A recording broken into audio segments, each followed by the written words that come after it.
Ok, Aymeric Caron, il est temps de vous répondre. Non pas pour vous convaincre, vous êtes irrécupérable, mais pour que ceux qui vous écoutent comprennent le poison que vous leur infusez.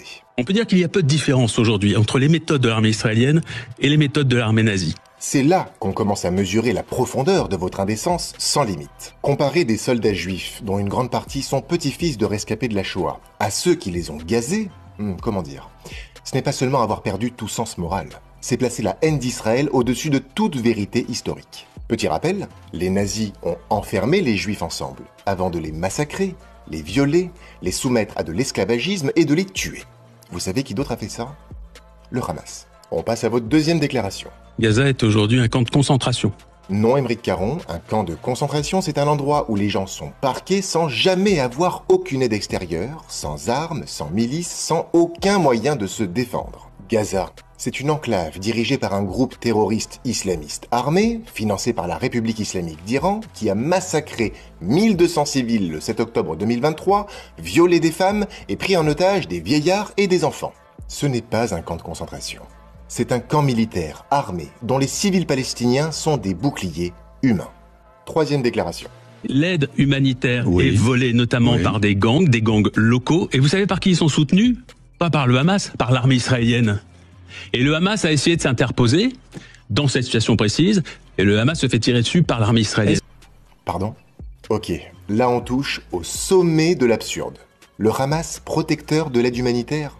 Mais désignez-les directement comme ONG, ce sera plus rapide. Aymeric Caron, on parle bien du même Hamas qui stocke des armes sous les hôpitaux et les écoles. Du même Hamas qui détourne des convois humanitaires pour le revendre à prix exorbitant sur le marché noir.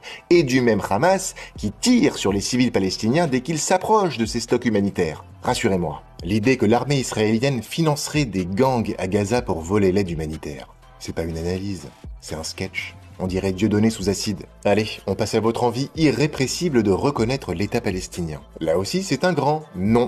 Reconnaître un État qui n'a ni frontières, ni institutions, ni gouvernement, c'est pas vraiment ce qu'on peut appeler un geste de paix. C'est un chèque en blanc pour ceux qui ont fait du terrorisme leur programme politique et surtout, c'est officialiser un État dont la moitié est représentée par le Hamas et l'autre moitié par une autorité complètement corrompue. Aymeric Caron, vous voulez la paix ? Commencez par exiger la libération de tous les otages et la reddition du Hamas, si tant est que l'un ou l'autre vous convienne. Pas sûr.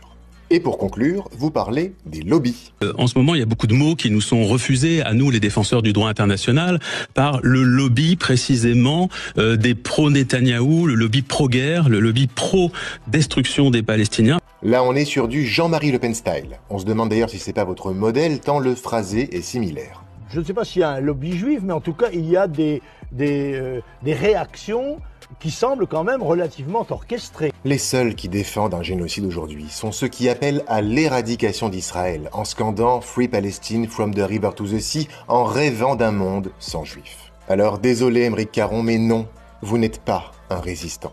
Vous êtes un récitant d'obsession, d'obscénité, de contre-vérité et de haine recyclée.